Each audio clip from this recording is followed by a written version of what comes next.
What we're looking for is that the general practitioner has made an assessment of the person with an eating disorder, established that they do have an eating disorder and do have those clinical features of eating disorder, such as disturbed eating behaviour, severe weight loss, may have purging behaviours as well, for example. And we also want to know about their current medical and psychiatric status to make sure they are suitable for Wesley. As I said earlier, we don't have a general medical backup, so we can't take people who are needing medical stabilisation, for example. So there are things on the form which ask about blood pressure, lying and standing, for example, and cardiovascular status and electrocardiogram, and there's good reasons for that. But also we want to know enough about the person to understand if they would be suitable. We need to know also their sort of broader psychiatric status, and a little bit about the person, where they're from, that sort of thing is also very important. And the sense that the doctor has gauged with the person that they are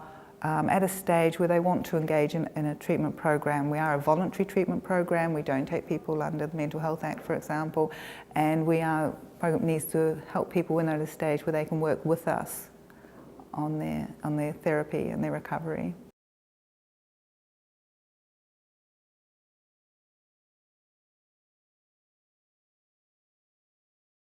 I think it's probably at which stage they're contacting. I mean, some people may contact because they've just found us on the website, and some people may contact because they've tried other programs, or some people may contact because they've heard about us from somewhere else, or some people may contact because they've been referred by their doctors. So everyone's at a different stage, but they probably need to understand there is an admission process, and there are things that we need to know.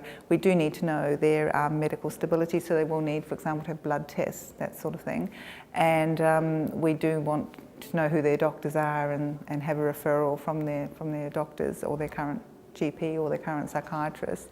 Beyond that, we can probably tell them what they need to know when they come in. There's an admission, there is an assessment, and there is a period of assessment where they come for a week or 2 weeks, and we work out with them if this really is the right place for them.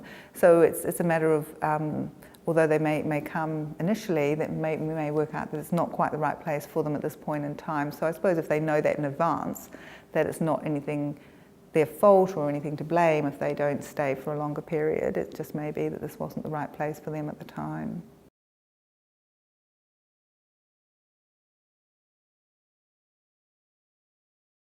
I think when they're at probably a better level of physical and psychological recovery than they need for an inpatient admission, that usually, for example, in anorexia nervosa, probably means a higher weight, or improved sort of physical state, and also an improved psychological state, because in a day program you're going to have to cope with eating outside the program, making your own breakfast, for example, and making your own food in the weekend. So they need to be at a stage where they don't need quite the high level of intensive meal support and psychological support and care that people who are in an inpatient program need.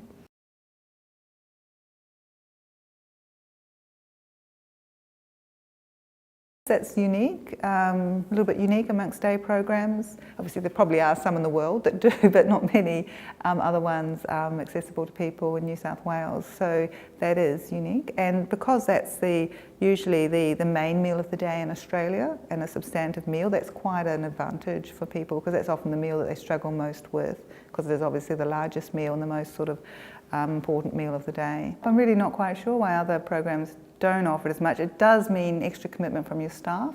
It means, working that bit later because it's later in the day. So you do have to have staff who are coming on board and willing to support that term in terms of the structure of the day and the time it's given. But I think it is although it's extra effort, I think it's worth it.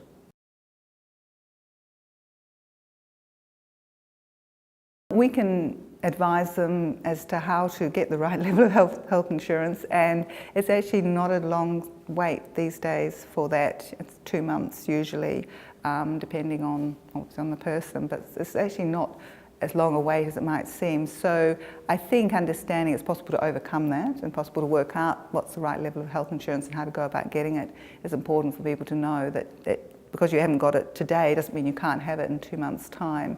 So that would be my advice to people, is to explore and work out if they really want to come here, and if it really does seem like it would be a helpful program for them, then to work out how to get the right level of insurance.